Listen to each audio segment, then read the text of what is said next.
ஓம் அமிர்தேஸ்வரியே நமக நம சிவாயா. இன்னைக்கு அருள்மொழிகள் பாகம் 4ல் நம்ம துன்பத்தில் ஒரு குடும்பம் அப்படிங்கிறத பார்க்க போகிறோம். ஸோ லாஸ்ட் வீடியோவில் என்ன பார்த்தோம் அப்படின்னா, அம்மா ஆசிரம வளாகத்தை தூய்மைப்படுத்துகிறாங்க. அவங்க கூட சேர்ந்து இல்லற பக்தர்கள், ஆசிரமவாசிகள் எல்லாருமே தூய்மைப்படுத்துகிற பணியில் ஈடுபட்டு இருந்தாங்க இல்லையா. ஸோ அப்போ வேலை செய்யும்போது எல்லாருமே அவங்களுக்குள்ளே பேசிக்கிட்டாங்க, கடவுளை நினைக்காம. அப்போது அம்மா பார்த்து கண்டித்து சொன்னாங்க, நீங்கள் உங்களுக்குள்ளே பேசுகிறதுனால அகங்காரம் கண்டிப்பாக வளரும். இது நீங்கள் கடவுளை புகழ்ந்து பேசுகிறதுனால உங்களுக்குள்ளே அகங்காரம் இருக்காது அப்படின்னு சொன்னாங்க. நீங்கள் எப்போவுமே வேலை செய்யும்போது கடவுளை நினச்சிட்டு வேலை செய்யணும், கடவுளை புகழ்ந்து பாடணும் அப்படின்னு சொன்னாங்க இல்லையா. ஸோ அதை பற்றி பார்த்தோம். அதுக்கப்புறம் அம்மா வேலையெல்லாம் முடித்து விட்டு தியான அறைக்கு போனாங்க. தியானம் பண்ணிவிட்டு ஒவ்வொரு பக்தர்களுக்காக தர்ஷன் கொடுத்துட்டு இருந்தாங்க இல்லையா. ஸோ அதோட கண்டினியூஷன் தான் இன்றைக்கி தொடருது. என்ன இது அப்படின்னா, துன்பத்தில் ஒரு குடும்பம். அதாவது இன்றைக்கி வாழ்க்கையில் துன்பம் வரும்போது எப்படி வாழணும், மனம் தளராமல் எப்படி இருக்கணும், பிறரை பற்றி தவறாக நினைக்காம அடுத்தவங்க கிட்ட தவறாக பேசாமல் எப்படி வாழணும்னு அம்மா விளக்கி சொல்லித்தராங்க இந்த இதில். வாங்க என்னென்னு பார்க்கலாம். ஃபஸ்ட்டு ரீட் பண்ணிக்கிறேன், அப்புறம் என்னென்னு பார்க்கலாமா. ஸோ துன்பத்தில் ஒரு குடும்பம். தரிசனம் தொடர்ந்தது. அம்மா ஒவ்வொரு பக்தரையும் தனித்தனியாக அழைத்து ஆசி அளிப்பது தொடர்ந்தது. அப்போது ஒரு குடும்பம் தரிசன குடிசைக்குள் நுழைந்தது. தரிசனத்திற்கு வரிசையில் நின்றிருந்த அடுத்த பக்தரை கொஞ்சம் விலகி கொள்ள சொல்லி அம்மா நேராக அந்த குடும்பத்தை தன்னிடம் அழைத்தார். அவர்கள் எல்லோரும் ஆழ்ந்த கவலையோடு காணப்பட்டனர். அந்த குடும்பத்தில் இருந்த 2 பெண்களில் ஒருத்தி தாங்க முடியாமல் அழுது கொண்டிருந்தாள். அம்மாவை அவள் நெருங்கியதும் அம்மா அருகில் அழைத்து கொண்டு, மகளே, அழாதே அழாதே என்றார். நடந்து போனது நினைத்து அழாதே. நெருப்பில் வீடு முழுவதும் எரிந்து விடவில்லை. மிக பெரியதாக நடந்திருக்க வேண்டிய விபத்து அந்த சிறிய துன்பத்தின் மூலம் தடுக்கப்பட்டு விட்டது. நீ வேண்டுமென்றே அதை செய்யவில்லையே என்றார். அம்மாவின் இந்த வார்த்தைகளை கேட்டதும் அந்த குடும்பத்தினர் ஆச்சரியத்துடன் ஒருவரை ஒருவர் பார்த்து கொண்டனர். அதாவது என்ன சொல்கிறாங்க அப்படின்னா, ஒரு நாள் அம்மா கிட்ட பக்தர்களுக்கு தர்ஷன் வாங்க வராங்க.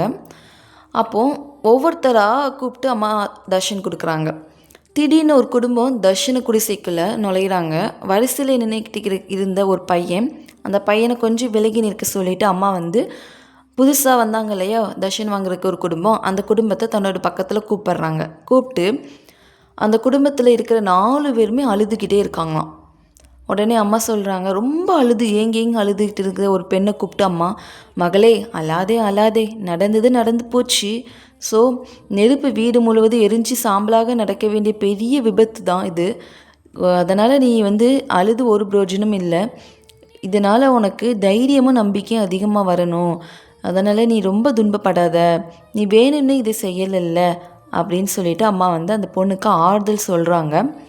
அம்மா சொன்ன வார்த்தைகளை கேட்டதுமே அந்த குடும்பத்தினருக்கு ஒரே ஆச்சரியமா, ஐயோ, நமக்கு நேர்ந்த பெரிய ஆபத்தை நம்ம அம்மா கிட்ட சொல்கிறதுக்கு முன்னாடி அம்மா எப்படி நம்மக்கிட்ட அப்படி சொல்கிறாங்க எல்லா விஷயத்தையும், அம்மாவுக்கு எப்படி தெரிஞ்சுது, நம்ம அம்மா கிட்ட ஒன்றுமே சொல்லலையே, நம்ம அழுதுட்டு தானே இருக்கோம் அப்படின்னு சொல்லிட்டு ஒவ்வொருத்தரும் 4 பேரும் ஆளுக்கு இவங்க அவங்க மூஞ்சி பார்க்காங்களா, அவங்க இவங்க மூஞ்சி பார்க்காங்களா, மாற்றி மாற்றி ஒவ்வொருத்தராக மூஞ்சி அவங்கவுங்க பார்த்துக்கிட்டே இருக்காங்களாம். நம்ம எதுவுமே அம்மா கிட்ட சொல்லலையே, அம்மா நம்மளோட விஷயத்தை இவ்வளோக்குள்ளே சொல்கிறாங்களே, வீடு எரிஞ்சு சாம்பலாக போனதுக்கு முதற்கொண்டு அம்மா அழகாக சொல்கிறாங்க அப்படின்னு சொல்லிட்டு ரொம்ப ஆச்சரியமாக எல்லோரும் பார்த்துட்ருக்காங்க. ஸோ தங்களுக்கும் நேர்ந்த பெரிய ஆபத்தை தாங்கள் அம்மாவிடம் சொல்வதற்கு முன்னதாகவே அது பற்றி அம்மா கூறுகிறார். அழுது கொண்டிருந்த பெண்ணை தன் மடியில் மீது படுக்க வைத்து கொண்டு அம்மா அந்த குடும்பத்தாரிடம், குழந்தைகளே, நடந்தது நடந்து விட்டது, போனது போகட்டும், அதை மறந்து விடுங்கள். போனது திரும்பி வரப்போவதில்லை. நீங்கள் எவ்வளவு கவலைப்பட்டாலும் அழிந்து போன எதுவும் திரும்பி வரப்போவதில்லை. உங்களுக்குள் இப்போது தேவையானது நம்பிக்கை, தைரியம், மன உறுதி. இவைகளை நீங்கள் இழந்துவிட்டால் உங்களிடமிருந்து எல்லாமே அழிந்துவிடும். நீங்கள் அதை தாங்கிக் கொண்டு முன்போல் தைரியமாக நம்பிக்கையுடன் நடந்து கொண்டீர்களானால் நடந்து போனது எதுவும் உங்களை பாதிக்காது என்றார். அம்மா இந்த வார்த்தைகளை தலையை அம்மாவின் மடியில் வைத்து கொண்டிருந்த அந்த பெண்ணின் தந்தையின் முதுகை அன்போடு தடவி கொடுத்தபடி கூறினார்.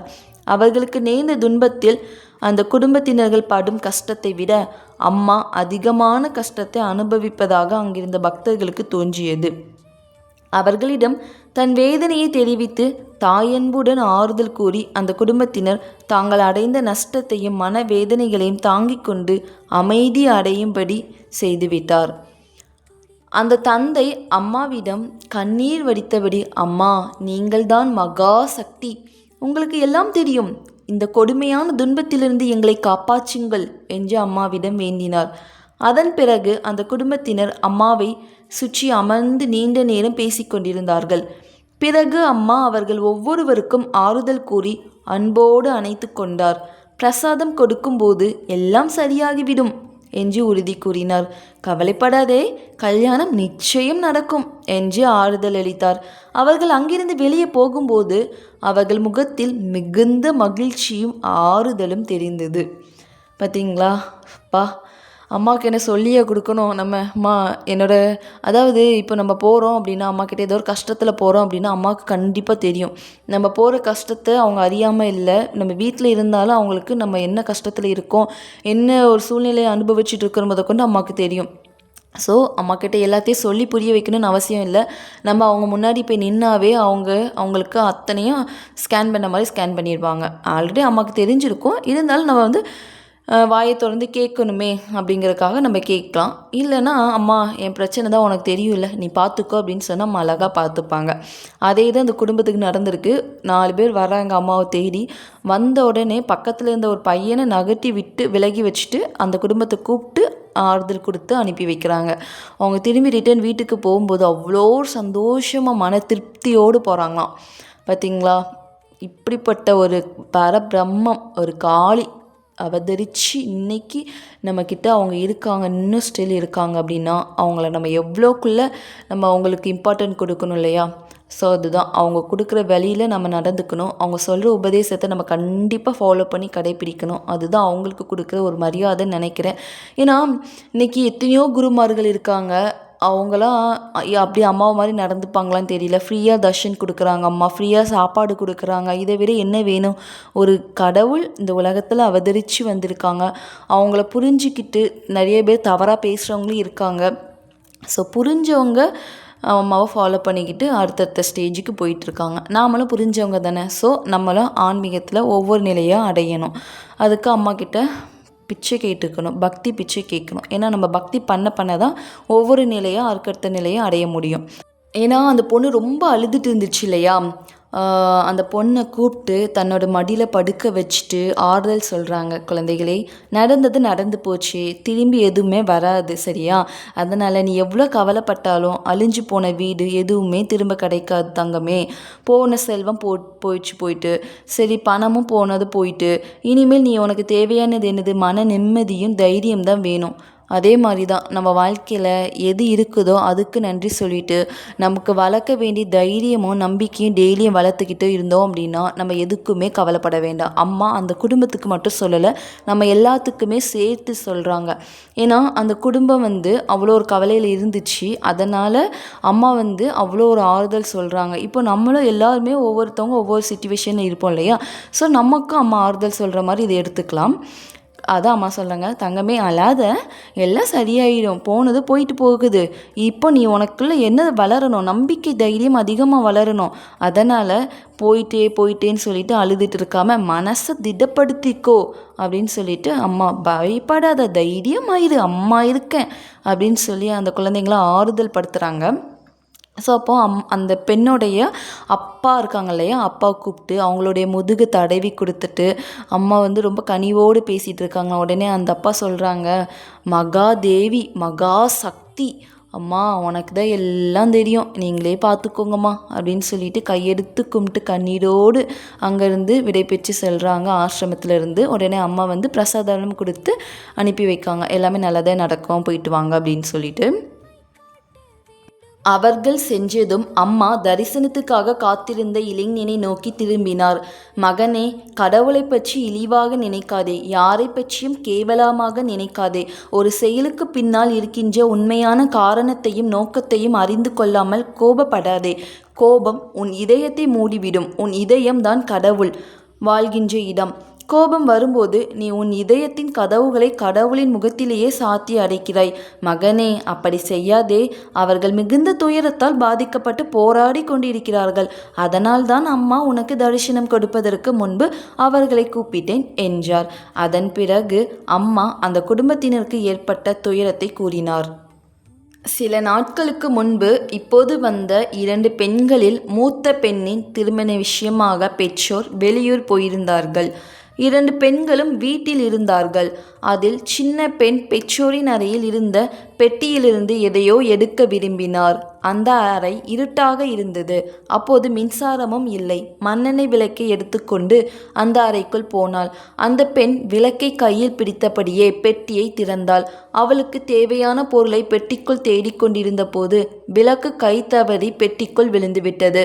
விளக்கில் இருந்த எண்ணெய் பெட்டிக்குள் இருந்த பொருள்கள் மீது சிதறியது. துரதிர்ஷ்டவசமாக அந்த பெட்டியில் அவளது பெற்றோர் தங்களது துணிகளையும் விலை உயர்ந்த பொருள்களையும் வைத்திருந்தனர். எண்ணெய் துணியில் விழுந்ததும் துணி சுலபமாக பற்றிக்கொண்டது. அந்த பெண் பயந்து விட்டாள்.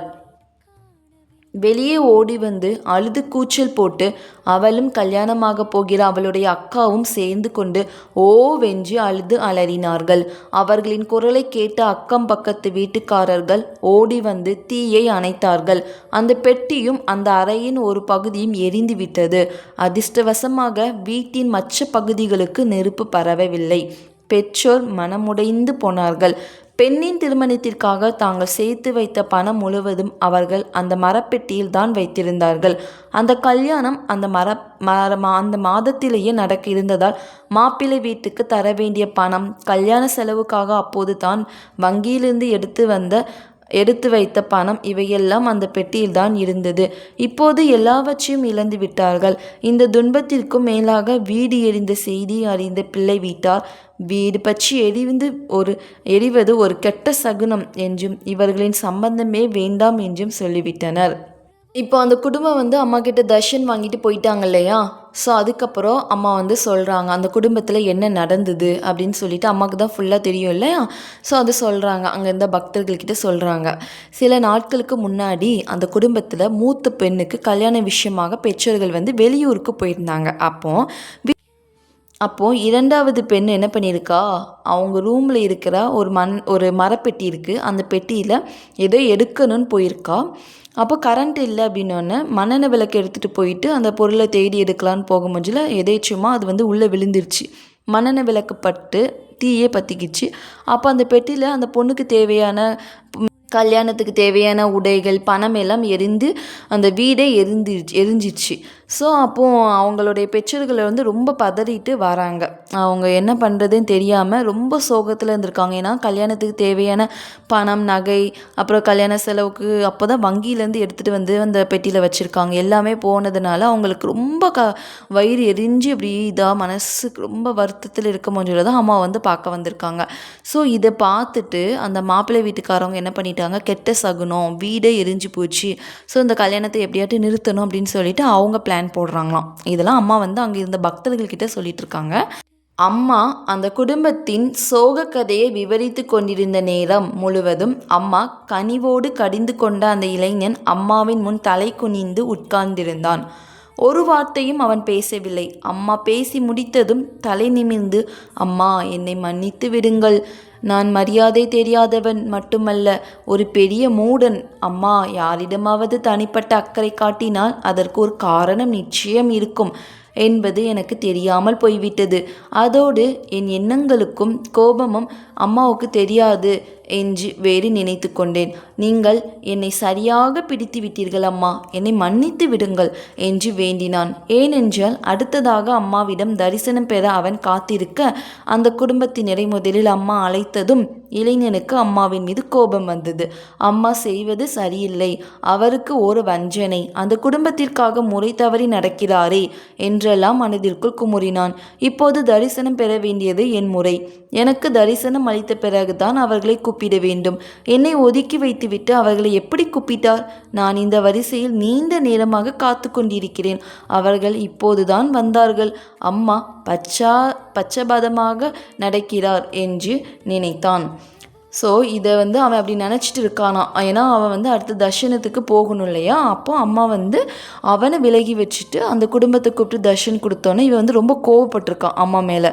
ரொம்ப கோவப்பட்டு, என்ன இப்படி பண்ணிட்டாங்க, நம்ம தான் தர்ஷனுக்கு போகணும் அப்படின்னு சொல்லிட்டு ஒரு வெறுப்பில் உட்காந்துருக்கான். அதான் அம்மா அந்த சோக கதை சொல்லிகிட்டு இருக்க மூஞ்சிலேயே அந்த வரிசையில் நின்றுட்டுருக்கிற அந்த இளைஞனை பார்த்து அம்மா வந்து இப்படி சொல்லிட்டு இருக்காங்களாம். அப்போ அந்த இளைஞன் வந்து ரொம்ப தலை குனிஞ்சிட்டு ரொம்ப வெக்கத்தோடு, அம்மா உங்களை தப்பாக நினச்சிட்டேம்மா, என்னுடைய மனசில் கோபம் அதிகமாக வந்துருச்சு, அதாவது என்ன விஷயங்கள்னே தெரியறதுக்கு முன்னாடி நானே ஒன்று கற்பனையை நினச்சிக்கிட்டு உங்கள் மேலே ரொம்ப கோவப்பட்டுட்டேன், என்னை மன்னிச்சிடுங்க அப்படின்னு சொல்லிட்டு அந்த பையன் வந்து அம்மா கிட்ட மன்னிப்பு கேட்குறான். அப்போது அம்மாவுக்கு சொல்கிறாங்க, மகனே, கடவுளை பற்றி இழிவாக நினைக்கக்கூடாது, ஒரு செயலுக்கு பின்னால் இருக்கிற உண்மையான காரணத்தை தெரிஞ்சிக்காமல் கோவப்படக்கூடாதுன்னு சொல்கிறாங்க. ஸோ பார்த்தீங்களா, அந்த பையன் உண்மையான நோக்கம் எதுன்னு அவனுக்கு தெரியாது, அதனால் அவன் கோவப்பட்டுட்டான் அம்மா மீதே. அதனால் கோவம் வந்து உன் இதயத்தையே மூடிவிடும் அப்படிங்கிறாங்க. ரொம்ப அந்த குடும்பம் போராடிட்டு இருந்துச்சு, அதனால தான் முதல்ல அவங்கள கூப்பிட்டேன் அப்படின்னு அம்மா சொன்னதுமே அந்த இளைஞன் வந்து அம்மா திரும்பி அம்மா காலில் விழுந்து மன்னிப்பு கேட்குறான். உடனே நான் வந்து ஒரு மூடத்தனத்தில் பண்ணிட்டேம்மா, நான் ஒரு அறியாதவன்மா, ரொம்ப கோவப்பட்டுட்டேன், என்னை மன்னிச்சிடுமா அப்படின்னு சொல்லிட்டு அவன் வந்து அழுது அம்மா கிட்ட மன்னிப்பு கேட்குறான். ஸோ பார்த்தீங்களா, நம்மளுமே இப்படி தான் நிறைய விஷயத்தில் எதுவுமே தெரிஞ்சுக்காம ஒருத்தவங்களை பார்த்து தப்பாக நினச்சிப்போம். அதுக்கப்புறம் அவங்களுடைய என்ன நடந்தது, அதனுடைய சுயரூபங்கள் நிறைய தெரிஞ்சதுக்கப்புறம் ஐயோ நம்ம தப்பாக நினச்சிட்டோமே அப்படிங்கிற ஒரு கில்ட் வரும் இல்லையா. ஸோ எதையுமே இங்கே தப்பாக நினைக்க வேண்டாம், எல்லாமே இங்கே கரெக்டாக நடக்குது, எதுவுமே இங்கே தவறாக நடக்கவே இல்லையே, தவறாக நடக்கிறது கூட கரெக்டு தான் கடவுளுக்கு. ஸோ அதனால் அவன் இன்றி ஒரு அணுவும் அசையாதுன்னு சொல்கிறாங்க இல்லையா, அதே தான் அம்மா இன்றி ஒரு அணுவும் இங்கே அசையலை. அதனால் எது நடக்குதோ எல்லாமே பர்ஃபெக்டாக 100% தப்பாக நடந்தாலும் அது கரெக்டாக தான் நடக்குது, கரெக்டாக நடந்தாலும் அது கரெக்டாக தான் நடக்குது, இன்பம் வந்தாலும் கரெக்டாக நடக்குது, துன்பம் வந்தாலும் கரெக்டாக நடக்குது. இங்கே எதுவுமே மாற்றி நடக்கவே இல்லை, எல்லாமே எதையுமே நம்ம ஜட்ஜ் பண்ணுறதுக்கு நம்மளுக்கு ரைட்ஸே கிடையாது. ஏன்னா இது கடவுளுடைய குழந்தைகள் எல்லாமே. அதனால் அடுத்தவங்களை பார்த்து நம்ம தவறாக எடை போடக்கூடாது, தவறாக நினைக்கக்கூடாது. அவங்க யார், அவங்கள பற்றி நம்ம எதுக்கு நினைக்கணும் முதல்ல. ஸோ இங்கே வந்திருக்கிறது இறைவனுடைய வீட்டிற்கு. ஒரு வீட்டுக்கு போனால் எப்படி அடக்கி ஒடுக்கி வாழ்வோமோ, அவங்க கொடுக்குற இதை சாப்பிட்டுட்டு அவங்களுக்கு ஏற்ற மாதிரி பிஹேவ் பண்ணிவிட்டு கொஞ்சம் அடங்கி பவ்யமாக இருப்போமோ, அதே மாதிரி இங்கே இறைவனுடைய வீட்டிற்கு வந்திருக்கோம். எல்லாருமே இறைவன் அடையிறதுக்கு தான் வந்திருக்கோம். ஸோ அப்படி வந்தும் நம்மளுடைய வாழ்த்தனத்தை இங்கே காட்டக்கூடாது. எவ்வளோ பெரிய வாழ்த்தனாலும் இருந்தாலும் ஒருத்தவங்க வீட்டுக்கு போய் நீங்கள் காமிப்பீங்களா, தெரியாதவங்க வீட்டுக்கு போகிறீங்க, ஸோ உங்களுடைய வாழ்த்தனெல்லாம் அங்கே காமிக்க முடியுமா? அதே மாதிரி தான் இங்கே கடவுளுங்கிற வீட்டுக்கு நம்ம வந்திருக்கோம். நம்மளுடைய வாழ்த்தனத்தெல்லாம் அடக்கி ஒடுக்கிக்கிட்டு அகங்காரம் இங்கே அந்த இது. ஸோ அதெல்லாம் அடக்கி ஒடுக்கிக்கிட்டு இறைவன் என்ன சொல்கிறாங்களோ என்ன தாராங்களோ அதை வாங்கி சாப்பிட்டுட்டு இறைவன் நம்மளுக்கு கொடுத்ததை வச்சு வாழ்ந்துட்டு அவங்களே அடையிறதுக்கு நம்ம வழி பண்ணணும். ஓகேவா? ஸோ இதுலேருந்து அம்மா இது சொல்லியிருக்காங்க. அடுத்து அம்மா அந்த குடும்பத்தை பற்றி கூறியவை அனைத்தும் உண்மையே என்று தெரிய வந்தது.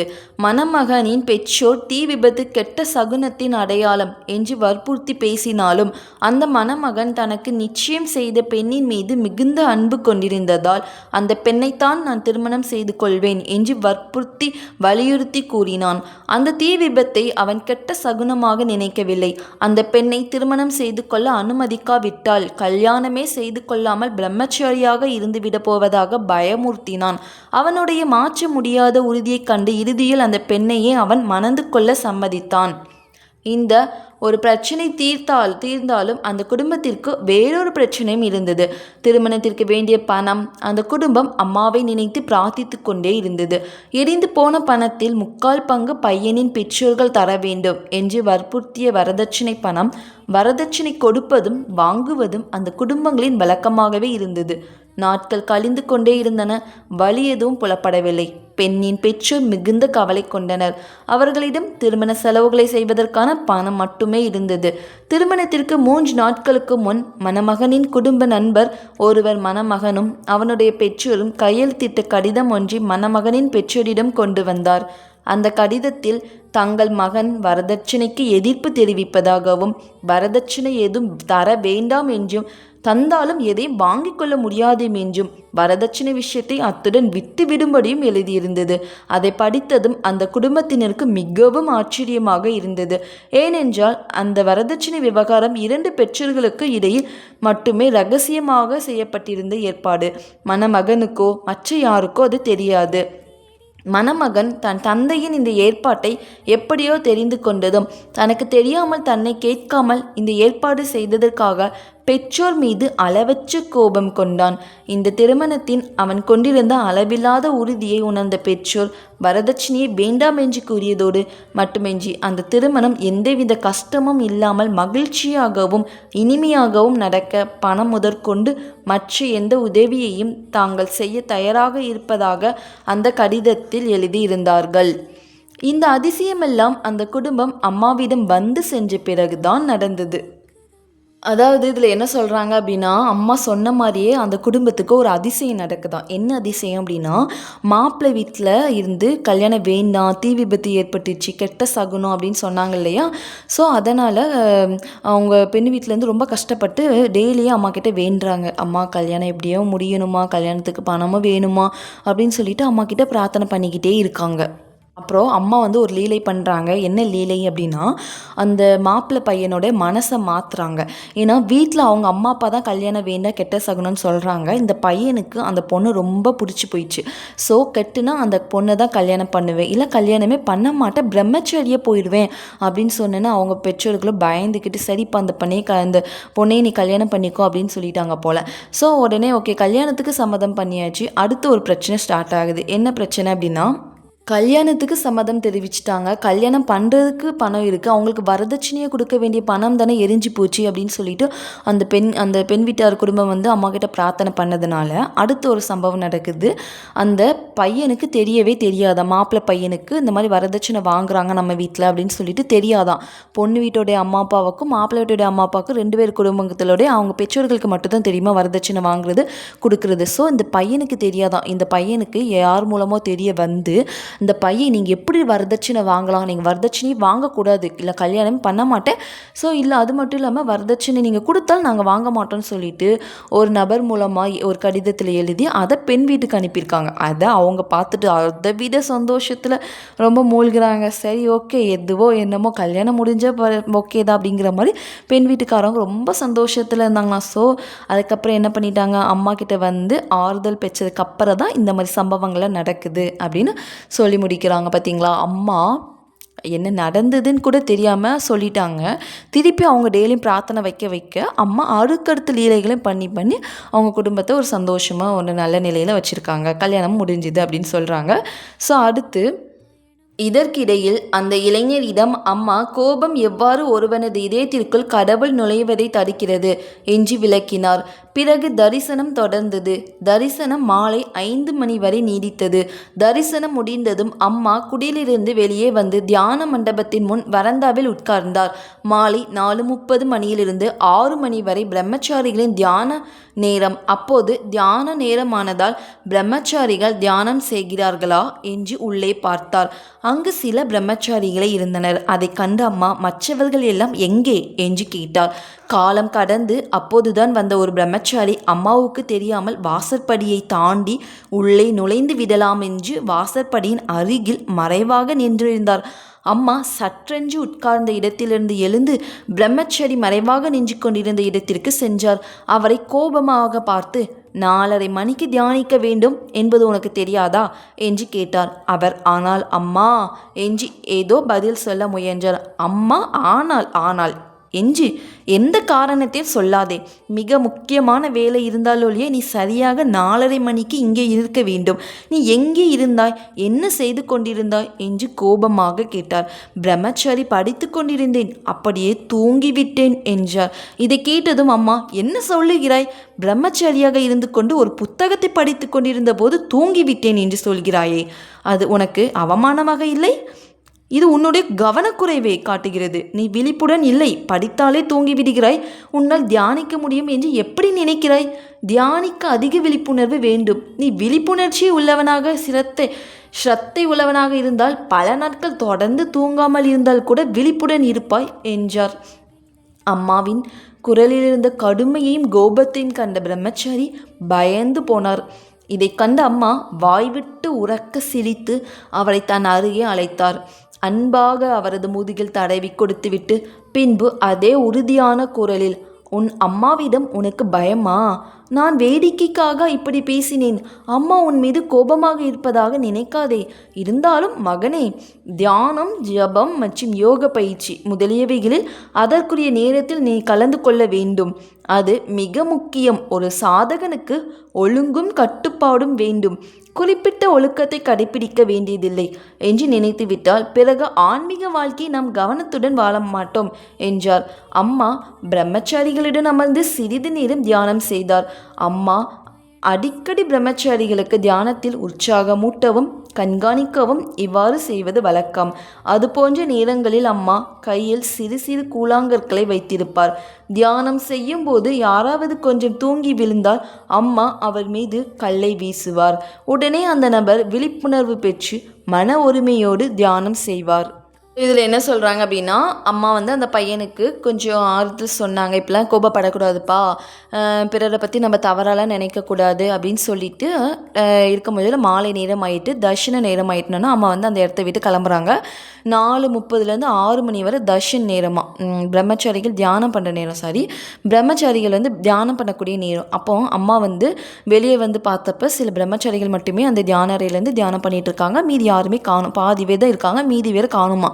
அப்போது ஒரு பிரம்மச்சாரி என்ன பண்ணிட்டாரு, கொஞ்சம் லேட்டாக வந்துட்டார் போல். அவர் அம்மாவுக்கு தெரியாமல் மெதுவாக அம்மாவுக்கு தெரியாமல் உள்ளக்க போயிடலான்னு சொல்லிட்டு அந்த வாசல்கிட்டேயே நின்றுட்டுருக்காரு. வாசல் படிக்கிட்டே நின்று கொஞ்சம் மறைவாக இருக்குது அந்த இடத்துல நின்றுட்டுருக்காரு. அம்மா பார்க்காத நேரம் நம்ம உள்ளக்க போய் தியானம் பண்ணிடலாம் அப்படின்னு சொல்லிட்டு கொஞ்சம் ஒதுங்கி நிற்கிறாரு. இது அம்மாவுக்கு தெரியாமையே இருக்கும். ஸோ இதே அறிந்த அம்மா என்ன பண்ணிட்டாங்க, டக்குன்னு அந்த இடத்துல விட்டு எந்திரிச்சு நேராக அந்த ஒளிஞ்சிட்டு இருக்கார் இல்லையா அந்த பிரம்மச்சாரிக்கிட்ட போய் நிற்கிறாங்க. ஏன் என்னாச்சு, இவ்வளோ நேரம் எங்கே போனேன், எதுக்கு இவ்வளோ லேட்டு, நீ என்னதான் எந்த ஒரு பெரிய வேலையாக இருந்தாலும் கரெக்டாக அந்த தியானம் பண்ணக்கூடிய டைம் வந்துடுச்சுன்னா நீ கரெக்டாக தியானம் பண்ண வந்திருக்கணும்ல, இவ்வளோ நேரம் நீ எங்கே போனேன் அப்படின்னு சொல்லிட்டு அந்த பிரம்மச்சாரிகிட்டே கேட்குறாங்க. அவர் அம்மா அம்மா ஆனா அப்படின்னு, என்ன ஒழுங்காக சொல்லு, என்ன எங்கே போனேன்? அம்மா ஒரு புத்தகத்தை படித்தேம்மா, தூங்கிட்டேம்மா. என்ன தூங்கிட்டியா? உனக்கு கொஞ்சமாவது கேவலமா இல்லை? உனக்கு ஒரு சாதனை, ஒரு பிரம்மச்சேரியே இருந்துக்கிட்டு இப்படி தூங்கிட்டு இருக்கே, உனக்கு வெக்கமா இல்லை அப்படின்னு சொல்லிட்டு அம்மா கேட்குறாங்க. இது எனக்கே கேட்குற மாதிரியே ஃபீல் ஆகுதுமா. என்ன சொல்கிறது, கண்டிப்பாக எனக்கே கேட்குற மாதிரி ஃபீல் ஆகுது. என்ன தான் சொல்கிறியா, சரி நல்லா உரைக்க சொல்லு, அப்போமா நான் தெரிஞ்சிட என்னன்னு பார்க்கலாம் அப்படிங்கிற மாதிரி இருக்குது. ஸோ இது எல்லாத்துக்குமே வரும்னு நினைக்கிறேன், எல்லாத்துக்குமே உணரும்னு நினைக்கிறேன். ஏன்னா நம்மளும் சில டைம் அப்படி தானே, ஏதோ படிச்சுட்டு இருந்தா ஏதோ கேட்டுகிட்டே இருந்தால் அப்படியே தூங்கிடும் இல்லையா. ஸோ இப்போ ஸ்பிரிச்சுவல் கீழே வந்துட்டோம், ஆன்மீக பயிற்சி சாதனையெல்லாம் பண்ண கொஞ்சம் நம்ம விழிப்புணர்வோடு இருக்கணுங்கிற அம்மா அங்கே வந்து ஸ்ட்ராங்காக சொல்கிறாங்க நம்மளுக்கு. அதனால் என்ன பண்ணிட்டாங்க, எப்போவுமே அம்மா வந்து கையில் ஒரு கூழாங்கற்களை நிறைய பொறுக்கி வச்சுப்பாங்களாம் கையில். தியானம் பண்ண மூஞ்சில் யாராவது தூங்கி விழுவாங்க இல்லையா, என்ன மாதிரி ஐ திங்க் தூங்கி விழக்கூடிய நபர்கள் மீது அம்மா வந்து பின்னாடி இருந்து தூக்கி கல்லை தூக்கி போடுவாங்களாம். திருப்பியும் அந்த நபர்கள் என்ன பண்ணுவாங்களாம், கொஞ்சம் அலர்ட்டாக இருப்பாங்க போல், திருப்பியும் அதாவது விழிப்புணர்வோடு கவனமாக தியானம் பண்ணுவாங்க போல். ஸோ இதுதான் இதில் சொல்கிறாங்க. எவ்வளோ நல்லா இருக்குல்ல, கையில் கூழாங்கற்களை புறக்கி வச்சுட்டு பின்னாடி இருந்து தூக்கி வீசுவாங்களாம்மா. ஏமலே தூக்கி வீசு, அப்போ தான் கொஞ்சமாக சொரணை வருதான்னு தெரியலம்மா. நல்லா இருக்குல்ல. ஸோ அடுத்து என்ன சொல்கிறாங்க அப்படின்னா, அம்மா தன் அறைக்கு மாலை 5:30 மணி அளவில் திரும்பினார். பிறகு மறுபடியும் 6:30 மணிக்கு வழக்கமாக நடைபெறும் மாலை பஜனைக்கு கீழே வந்தார். அவருடைய ஆனந்த பரவசமான அம்பிகே தேவி ஜெகநாயகே என்ற பாடல் வானவெளி முழுவதையும் நிறைந்தது. அம்மா ஒரு பாடல் பாடுறாங்க. அதுக்கப்புறம் ஆழ்ந்த பக்தி அலையை அங்கே உருவாக்கி கொண்டிருந்தார். அங்கு அமர்ந்திருந்த அனைவரின் இதயங்களும் எந்தவித முயற்சியுமின்றி தெய்வீக கருணையை அனுபவித்தன. யாராலும் அது தன்னை ஆழமாக பாதிப்பதை தடுக்க முடியவில்லை. அம்மாவின் பாடல் அவ்வளவு வலிமையான சக்தியுடையதாக இருந்தது. எல்லா கட்டுப்பாடுகளையும் பிடிப்புகளையும் இழந்து போன ஒரு படகு கடல் அலைகளின் விருப்பத்திற்கு ஏற்ப ஆடி அலைவது போல் இறைநாமங்களை பாடும்போது எழுந்த தெய்வீக சக்தி எங்கும் தன்னை கொண்டு செல்ல விரும்புகிறதோ அங்கே கொண்டு செல்லும்படி அம்மா விட்டுவிட்டார். தேவி சரணம் சரணம் அம்மா என்ற பாடலை அம்மா பாடும்போது அவர் மனதிலிருந்து வெளியே வழிந்து கொண்டிருந்த பக்தி அதன் எல்லைகளை மீறி பாய்ந்து சென்றது. பாட்டில் குறிப்பிட்ட அடி வந்ததும் அம்மா பாடுவதை நிறுத்திவிட்டு உட்கார்ந்திருந்த இடத்திலிருந்து எழுந்து 2 கைகளையும் மேல் நோக்கி உயர்த்தியபடி விரல்களின் தெய்வீக முத்திரைகளை காட்டிக்கொண்டு தன்னை மறந்து ஆனந்த நடனம் ஆட ஆரம்பித்தார். அவர் முகத்தில் காண்பவர் அனைவர் கருத்தையும் தன் பக்கம் இழுக்கும் புன்னகை ஒளி வீசியது. அவ்வப்போது புரிந்து கொள்ள முடியாத ஒரு சிரிப்பு அவருடைய முகத்தில் தெரிந்தது. பக்தர்கள் அனைவரும் அம்மாவின் இந்த பக்தி ரசத்தின் ஆனந்தத்தை அனுபவித்தபடி பாடிக்கொண்டே இருந்தார். ஆனந்த களிப்பில் அம்மா தரையில் உருள ஆரம்பித்தார். நடனம் நின்றதும் தரையில் உட்கார்ந்தார். அங்கு ஆழ்ந்த அமைதி நிலவியது. அங்கு இருந்தவர்கள் மிக சுலபமாக உலகை மறந்து தியானத்தில் ஆழ்ந்தார்கள். ஆழமான மன ஒருமைப்பாடு எல்லோருக்கும் மிக சுலபமாக ஏற்பட்டது. அம்மா சாதாரண உலக நிலையை பெறுவதற்கு 1 மணி நேரம் ஆயிற்று. அம்மா எழுந்து காயத்ரியின் தோள்களை பிடித்து கொண்டு மெல்ல நடந்து தன் அறைக்கு சென்றார். ஸோ தியானம் நேரம் முடிஞ்சிட்டு போல் மாலை நேரம் 6:30 மணி ஆயிடுச்சு. அதனால் அம்மா பஜனை ஸ்டார்ட் பண்ணுறாங்க. அந்த பஜனையில் ஆனந்த பரவசமான அம்பிகை தேவி ஜெகநாயகே அப்படிங்கிற ஒரு பாடலை அம்மா பாடுறாங்க. அப்போ வான்வெளி முழுவதையும் நிறைக்குதான் அந்த பாடலுடைய தெய்வீக ஒளி. அம்மா அங்கே பாடும்போது அந்த ஆழ்ந்த பக்தி அலைகள் எல்லோருடைய மனசையும் தன்னை மறந்து அந்த தெய்வீக கருணையை அனுபவிக்கிற மாதிரி அம்மா அந்த பாடலை பாடுறாங்க. தேவி சரணம் சரணம் அம்மா அப்படின்னு அந்த பாடும்போது பக்தியின் எல்லை கடந்து அந்த இயற்கையை உலகம் முழுக்கும் பரவுற மாதிரி அந்த அலைகள் கடந்து போகுதாம்மா. ஸோ அப்போ அந்த ஒரு பாட்டில் அந்த குறிப்பிட்ட வரி வந்ததுமே அம்மா திடீரென அவங்க உட்காந்து இடத்த விட்டு எந்திரிச்சு 2 கைகளை மேலே உயர்த்திக்கிட்டு விரல்களால் தெய்வீக முத்திரை காமிக்கிறாங்கம்மா. தெய்வீக முத்திரை வச்சு நடனம் ஆடுறாங்களாம். ஆனந்த நடனம் வேற லெவல். அம்மா முகத்தில் எல்லாரையும் இருக்கிற மாதிரி புன்னகை சிரிச்சுக்கிட்டே நடனம் ஆடுறாங்க. ஸோ அந்த பக்தி ரசத்தில் எல்லாருமே திகச்சு போய் நிற்கிறாங்களாம். அம்மா நடனம் ஆடுறத பார்த்துட்டு தரையில் கடந்து உருண்டுட்டு இருக்காங்க அம்மா. அங்கே இருந்த அமைதி பேரமைதி நிலகுது. எல்லாருமே அம்மாவே பார்த்து அந்த பேரானந்தத்தில் மூழ்கி தியானத்தில் மூழ்கிறாங்க எல்லாருமே. அப்படி மூழ்கிட்டு யாருமே எந்திரிக்கவே இல்லை. டைம் ஆகிட்டே இருக்குது. நைட்டு நேரம் வந்துருச்சு. திருப்பி அம்மா மெதுவாக அந்த நார்மல் இயல்பு நிலைக்கு காயத்ரி கூட செஞ்சு அவங்களுடைய ரூமுக்கு போகிறாங்க. காயத்ரி அவங்க அம்மாவுடைய ரூமுக்கு கூட்டிகிட்டு போகிறாங்க. பிரம்மச்சாரிகள் எல்லாருமே எந்திரிக்கவே இல்லையாம். அந்த தெய்வீக அலையிலேருந்து எந்திரிக்கிறதுக்கு மனசே வரலையாம். ஏன்னா தியானம் வராதுன்னு சொல்கிறவங்க கூட அந்த இடத்துல உட்காந்து தியானம் பண்ண அவ்வளோ வரும் போல். ரொம்ப நேரம் உட்காந்து நைட்டு 11:45 வரைக்கும் தியானம் பண்ணுறாங்க. பண்ணிக்கிட்டே இருக்காங்க. யாருக்கும் சாப்பிடணுங்கிற எண்ணம் கூட வரலையாம். மெய்மறந்து தியானம் பண்ணிகிட்டு இருக்காங்க. திருப்பி ஒவ்வொரு பக்தர்களாக எந்திரிச்சு பிரம்மச்சாரிகள் அவங்கவுங்க ரூமுக்கு அறைகளுக்கு போகிறாங்க. ஸோ அம்மா கூட இருக்கிற ஒவ்வொரு நிமிஷமும் நமக்கு தெய்வீக அன்பை வளர்க்கும் இல்லையா? இப்போல்லாம் நம்ம அம்மாவை போய் எவ்வளோக்கெல்லாம் கட்டி பிடிக்கமோ அப்போ தான் நமக்கு பக்திகள் அதிகமாக பெருகுதுன்னு நான் நினைக்கிறேன். ஏன்னா பக்தி வளர்க்கணும். இங்கே மெயினாக பக்தி தான். ஸோ அம்மாவுடைய அந்த தெய்வீக அன்பை நம்ம எவ்வளோக்கெல்லாம் வாங்கணுமோ அவ்வளோக்கெல்லாம் வாங்கிக்கணும். அம்மாவை யூஸ் பண்ணிக்கணும். அது மட்டும் இல்லாமல் வாழ்க்கையில் கடைப்பிடிக்க வேண்டிய சூழ்நிலைகளை அம்மாவே உருவாக்கி கொடுப்பாங்க. நம்ம அம்மாவை ஃபாலோ பண்ணோம், அம்மாவே நினச்சி ஜெபிச்சுட்டு இருந்தோம் அப்படின்னா நம்ம எதுக்கும் கவலைப்பட வேண்டாம் அப்படிங்கிறதான் எங்கள் அம்மா தெளிவாக சொல்லியிருக்காங்க. ஸோ இப்போமா அம்மா பஜன்லாம் பாடும்போது அந்த 2 கைகளையும் தூக்கி மேலே உயர்த்தி இந்த ஆனந்த பரவசத்தில் தானே இருக்காங்க. அப்போது மிந்திலாம் என்ன பண்ணியிருக்காங்க அப்படின்னா ரொம்ப அந்த நடனமெல்லாம் ஆடிக்கிட்டு கீழே தரையில் கடந்து உருண்டுருக்காங்க. ஐயோ சொல்ல என்ன அதெல்லாம் பார்த்தா கண்கூட காட்சியெல்லாம் இருக்குல்ல, நம்மளுக்கெல்லாம் ஜாலியாக இருக்குல்ல.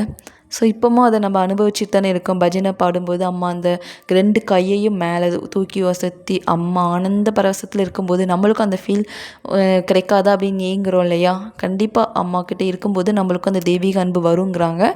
ஸோ இதோட இந்த இது முடியுது. நாளைக்கு அடுத்த அத்தியாயம் 4ஆம் அத்தியாயத்தில் என்ன சொல்கிறாங்கன்னு பார்க்கலாம். ஓகே, இப்போ இதில் நம்ம என்ன பார்த்தோம் அப்படின்னா, கஷ்டம் வரும்போது பயப்படக்கூடாது, நம்பிக்கையோடு இருக்கணும். எவ்வளோ கஷ்டம் வேணால் வரக்கட்டு, இங்கே சரணாகதி தான். சரிங்களா? ஸோ இறைவன்கிட்ட சரணாகதி அடைஞ்சிட்டோம் அப்படின்னா பயப்பட தேவையே இல்லை அப்படிங்கிறத அம்மா தெளிவாக சொல்லியிருக்காங்க. அடுத்தவங்களுடைய நிலைமை நம்ம புரியாமல் அவங்க ஏதோ அவங்கள பற்றி தப்பாக பேசுகிறது, தப்பாக நினைக்கிறது கூடவே கூடாதுங்கிறாங்க. ஏன்னா அது மிகப்பெரிய தப்பு. அடுத்தவங்கள நம்ம தப்பாக நினைக்கிறதுக்கோ அடுத்தவங்கள தப்பாக ஜட்ஜ் பண்ணுறதுக்கோ நமக்கு ரைட்ஸே கிடையாதுங்க. ஸோ நம்ம வந்தது இறைவன் அடையிறதுக்கு தான், ஓகேவா? அதுவும் இறைவன் தான். பிறரையும் நம்ம இறைவனாக பார்த்துட்டோம் அப்படின்னா அங்கே தப்பாக நினைக்கக்கூடிய சூழ்நிலை உருவாகுது. தப்பாக இருந்தவங்களும் இருந்தாங்க, இல்லை ஆல்ரெடி அவங்க தப்பாக தான் பிஹேவ் பண்ணுறாங்க அப்படின்னா நல்லதை மட்டும் பார்த்துக்கிட்டு போவோமே அப்படிங்கிறத அவங்க அங்கே தெளிவாக சொல்கிறாங்க. அடுத்து வாழ்க்கையில் எந்த ஒரு காரியத்தையுமே விழிப்புணர்வோடு கட்டுப்பாட்டோடு செய்யணும் அப்படிங்கிறாங்க. பக்தி பண்ணும்போது, அதாவது தியானம் பண்ணும்போது அந்த பக்த பிரம்மச்சாரி எப்படி தூங்கி தூங்கி விழுந்தாரோ, ஸோ அதே மாதிரி இல்லாமல் அந்த தியானம் பண்ணக்கூடிய அந்த டைமிங் கரெக்ட் டைம் அவங்க மெயின்டைன் பண்ணுறாங்க இல்லையா, அதே மாதிரி ஆன்மீகத்துக்கு நம்ம கரெக்ட் டைமை மெயின்டைன் பண்ணணும். பக்திக்குன்னு இவ்வளோ டைம் ஒதுக்கணும். அது மட்டும் இல்லாமல் தூங்கக்கூடாது, விழிப்புணர்வோடு இருக்கணும் ஒவ்வொரு நிமிஷமும் அப்படிங்கிறத அம்மா இங்கே நல்லா சொல்லி தந்திருக்காங்க. கரெக்டாக எப்படி ஃபாலோ பண்ணணுங்கிறத எல்லாத்துக்குமே புரிகிற மாதிரி சொல்லி கொடுத்துருக்காங்க இல்லையா. ஸோ நம்ம இதை கண்டிப்பாக நம்மளும் ஃபாலோ பண்ணி வாழ்க்கையில் அதுக்கு அடுத்தடுத்த நிலையில் ஆன்மீகத்தில் உயர்ந்துகிட்டே இருப்போம். ஓகே, இந்த இது உங்களுக்கு ரொம்ப பிடிச்சிருக்கும்னு நினைக்கிறேன். இது அம்மாவுடைய இது எல்லாமே ஃபாலோ பண்ண அப்படின்னா எல்லாத்துக்குமே பிடிச்சிருக்க தானே செய்யும். ஸோ ஓகே, இது எல்லாமே கண்டிப்பாக ஃபாலோ பண்ணுவோம். நாளைக்கு அடுத்த வீடியோவில் அடுத்த டாபிக் பார்க்கலாம். ஓம் அமிர்தேஸ்வரியே நமக, நம சிவாயா.